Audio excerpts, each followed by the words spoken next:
আজকে এই অনুষ্ঠানটি আমাদের জন্য অত্যন্ত একটি গুরুত্বপূর্ণ অনুষ্ঠান, একটি স্মরণীয় দিন এবং একটি ঐতিহাসিক অনুষ্ঠান। প্রথমেই আমি আল্লাহ রাব্বুল আলামিনের দরবারে হাজারো শুকরিয়া, লক্ষ কোটি শুকরিয়া আমি আদায় করছি। নির্বাচনের মাধ্যমে বর্তমানে বাংলাদেশে জনগণের কাছে জবাবদিহিমূলক, জনগণের প্রতিনিধিমূলক একটি সরকার প্রতিষ্ঠিত হয়েছে। এই সরকারকে এই দেশের মানুষ নির্বাচিত করেছেন। স্বাভাবিকভাবে এই সরকার এই দেশের মানুষের কাছে জবাবদিহি করতে বাধ্য। সম্মানিত উপস্থিতিবৃন্দ, আজকের এই অনুষ্ঠানটি বা এই অনুষ্ঠানকে কেন্দ্র করে যে কারণে আমরা এখানে আজকে উপস্থিত হয়েছি, এটি বহু বছর যাবৎ বাংলাদেশ জাতীয়তাবাদী দল পরিকল্পনা গ্রহণ করেছে। বাংলাদেশের জনসংখ্যার অর্ধেক জনসংখ্যা হচ্ছে নারী। আমরা দৃঢ়ভাবে বিশ্বাস করি এই অর্ধেক জনসংখ্যাকে যদি আমরা পেছনে রাখি, এই অর্ধেক জনসংখ্যাকে যদি আমরা এম্পাওয়ার না করি, তাদেরকে যদি ক্ষমতায়ন না করি, শিক্ষা এবং অর্থনৈতিকভাবে তাদেরকে যদি ক্ষমতায়ন আমরা না করতে পারি, তাহলে অবশ্যই দেশকে কোনোভাবেই সামনে এগিয়ে নিয়ে যাওয়া সম্ভব না। আপনাদের নিশ্চয়ই সকলের খেয়াল আছে, এর আগে বিএনপি সরকার যখন দেশ পরিচালনার দায়িত্বে ছিলেন, দেশনেত্রী বেগম খালেদা জিয়া যখন দেশ পরিচালনার দায়িত্বে ছিলেন, সেই সময় সমগ্র বাংলাদেশে তিনি নারীদের শিক্ষা ব্যবস্থা, স্কুল পর্যায় থেকে ইন্টারমিডিয়েট লেভেল পর্যন্ত শিক্ষা ব্যবস্থাকে বিনামূল্যে করার ব্যবস্থা করেছিলেন। সেই শিক্ষিত নারী সমাজকে আজকে আমরা অর্থনৈতিকভাবে এম্পাওয়ার করতে চাই, অর্থনৈতিকভাবে তাদের সচ্ছলতা গড়ে তুলতে চাই, এবং সেই লক্ষ্যকে সামনে রেখেই বর্তমান সরকার গঠনের আগেই পরিকল্পনা গ্রহণ করেছে কিভাবে নারীদেরকে আমরা ক্ষমতায়ন করব, অর্থনৈতিকভাবে সচ্ছল করে গড়ে তুলব। এবং তারই অংশ হিসাবে আজকে এই ফ্যামিলি কার্ড আমরা সমগ্র বাংলাদেশে পর্যায়ক্রমিকভাবে ইন্ট্রোডিউস শুরু করলাম। আজকে আমরা প্রাথমিক পর্যায়ে, আপনারা নিশ্চয়ই এর মধ্যে বক্তব্য শুনেছেন, প্রাথমিক পর্যায়ে আমরা যেহেতু সরকারের কিছু নিয়ম নীতি আছে, আমাদেরকে সেই সকল নিয়ম নীতির মধ্যে দিয়ে আমাদেরকে একটি কাজ শুরু করতে হবে, এবং সেই নিয়ম নীতির অংশ হিসাবেই প্রথমে পাইলট প্রজেক্ট করতে হবে। সমগ্র বাংলাদেশে 14টি জায়গায় বা 14টি উপজেলায় এই কাজ শুরু হয়েছে। এর ভেতরে এই মুহূর্তে প্রায় 37,000 নারী অংশগ্রহণ করছেন। আমাদের এই কড়াইল এলাকা, ভাসান্ত এলাকা এবং সাততলা, এই 3টি এলাকায় প্রায় 15,000 নারীকে এই কার্ডের সুবিধার আওতায় আজকে নিয়ে আসা হয়েছে। ইনশাল্লাহ আমি দৃঢ়ভাবে বিশ্বাস করি আমার সরকার পর্যায়ক্রমিকভাবে বাংলাদেশে যে 4 কোটি পরিবার রয়েছে, সেই 4 কোটি পরিবারের যারা নারী প্রধান, তাদের কাছে আগামী 5 বছরের মধ্যে ইনশাল্লাহ পর্যায়ক্রমিকভাবে সকলের কাছে আমরা এই ফ্যামিলি কার্ড নিয়ে যেতে সক্ষম হব ইনশাল্লাহ। সম্মানিত সকল উপস্থিতিবৃন্দ, আমি আমার বক্তব্যের প্রথমেই বলেছি যে আমরা একটি দায়িত্বশীল সরকারের ভূমিকা পালন করতে চাই, যেই সরকার জনগণের জন্য কাজ করবে, যেই সরকার কাজ করবে দেশের জন্য।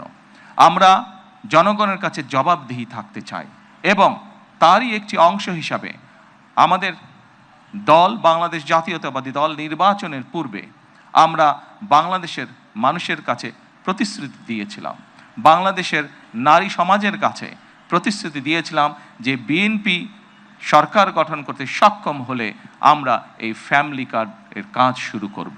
আপনারা নিশ্চয়ই খেয়াল করেছেন, আমরা আল্লাহর রহমতে বাংলাদেশের মানুষের সমর্থন নিয়ে বিগত নির্বাচনে সরকার গঠন করার 1 মাসেরও কম সময়ের মধ্যে আমরা আমাদের এই প্রতিশ্রুতি, জনগণের কাছে দেওয়া প্রতিশ্রুতির কাজ আমরা শুরু করেছি।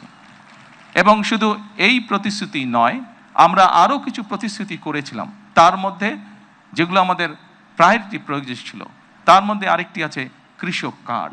সেই কৃষক কার্ডের কাজও আমরা শুরু করেছি। ইনশাআল্লাহ ঠিক আজকের এই অনুষ্ঠানে আমরা যেভাবে 37,000 মানুষের কাছে, 37,000 নারীর কাছে আমরা ফ্যামিলি কার্ড তুলে দিতে সক্ষম হয়েছি, ঠিক একইভাবে আগামী মাসের মধ্যে আমরা, আগামী মাসের ভেতরে আমরা কৃষক ভাইদের কাছেও, বহু কৃষক ভাইদের কাছে আমরা কৃষক কার্ড তুলে দিতে সক্ষম হব ইনশাআল্লাহ। সম্মানিত উপস্থিতিবৃন্দ, আপনারা নিশ্চয়ই খেয়াল করেছেন আমরা দেশের মানুষের কাছে আমরা প্রতিশ্রুতি দিয়েছিলাম, বিশেষ করে আমরা বাংলাদেশের কৃষক ভাইদের কাছে আমরা প্রতিশ্রুতি দিয়েছিলাম যে বিএনপি সরকার গঠন করতে সক্ষম হলে যাদের কৃষি ঋণ 10,000 টাকা পর্যন্ত আছে, কৃষি ঋণ সুদ সহ, সেই কৃষি ঋণ বিএনপি সরকার গঠনে সক্ষম হলে সেই কৃষি ঋণ আমরা মৌকুফ করব। আল্লাহর রহমতে আমরা গত সপ্তাহে সেই 10,000 টাকা পর্যন্ত কৃষি ঋণ মৌকুফ সরকারের পক্ষ থেকে করে দেওয়া হয়েছে সুদ সহ। এইভাবে একে একে আমরা জনগণের কাছে দেওয়া প্রতিশ্রুতিগুলো, যেই প্রতিশ্রুতিগুলো পূরণের মাধ্যমে জনগণের ভাগ্যের পরিবর্তন হবে, যেই প্রতিশ্রুতিগুলি পূরণের মাধ্যমে, একটি সরকারের প্রতিশ্রুতি পূরণের মাধ্যমে দেশের ভাগ্যের পরিবর্তন হবে, জনগণের ভাগ্যের উন্নয়ন ঘটবে, সেই প্রতিশ্রুতিগুলো আমরা ধীরে ধীরে পর্যায়ক্রমিকভাবে যে কোনো মূল্যে পূরণের চেষ্টা করব। আজকে এই ফ্যামিলি কার্ড ব্যক্তিগতভাবে আমার জন্য আজকের দিনটি খুবই ইমোশনাল। কারণ এখানে আজকে যারা আপনারা অতিথি উপস্থিত আছেন, এখানে কিছু মানুষ উপস্থিত আছেন যাদের সাথে বিগত অনেকগুলো বছর ধরে আমি বসে বসে আমরা পরিকল্পনা গ্রহণ করেছি যে কিভাবে যখন সময় আমরা পাবো, সুযোগ পাবো, জনগণের সমর্থন পাবো, সেই ফ্যামিলি কার্ডটিকে আমরা বাস্তবায়ন করব। আল্লাহ তাআলা রব্বুল আলামিনের রহমতে আজকে আমাদের সেই দিনটি উপস্থিত, যেই দিনে আমরা আমাদের এই প্রতিশ্রুতি রক্ষা করতে সক্ষম হয়েছি। সেজন্যই আজকে আমার জন্য যেমন একটি ইমোশনাল দিন, আমি মনে করি আমার সরকার এবং আমার দল, বাংলাদেশ জাতীয়তাবাদী দলের জন্য একটি ঐতিহাসিক এবং একটি ইমোশনাল দিন আজকে।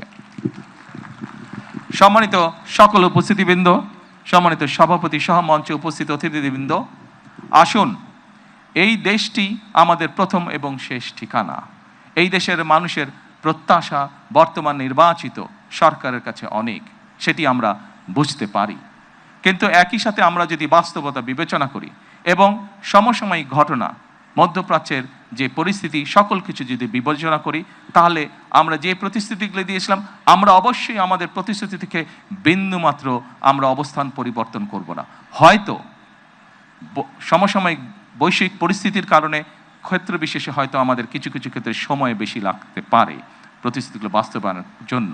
সেজন্যই আজকে আমি সকলকে অনুরোধ করব, এখানে যে সকল এলাকাবাসী উপস্থিত আছেন আপনাদেরকে, আপনাদের মাধ্যমে সমগ্র দেশবাসী যে সকল উপস্থিত আছেন আপনাদেরকে, আপনাদের মাধ্যমে সমগ্র দেশবাসীকে এবং মিডিয়ার মাধ্যমে সমগ্র দেশবাসীকে আমি অনুরোধ করব যে আসুন আমরা ধৈর্যের সাথে সমগ্র পরিস্থিতি মোকাবেলা করি, আমরা ধৈর্যের সাথে সুন্দরভাবে আমাদের এই দেশটিকে গড়ে তুলি। সম্মানিত সকল অতিথিবৃন্দ, আমি নির্বাচনের সময় একটি কথা প্রায় বলতাম, প্রত্যেকটি নির্বাচনী জনসভায় আমি একটি কথা আমার বক্তব্যের শেষে আমি তুলে ধরতাম। সেই কথাটি ছোট্ট একটি স্লোগানের মতন, আপনাদের সকলের কম বেশি জানা আছে, সমগ্র বাংলাদেশের মানুষের কাছে স্লোগানটি পৌঁছে গেছে। আজকে সেই স্লোগানটি দিয়ে আমি আমার বক্তব্য শেষ করতে চাই। সেই স্লোগানটি ছিল, করব কাজ, গড়ব দেশ, সবার আগে বাংলাদেশ।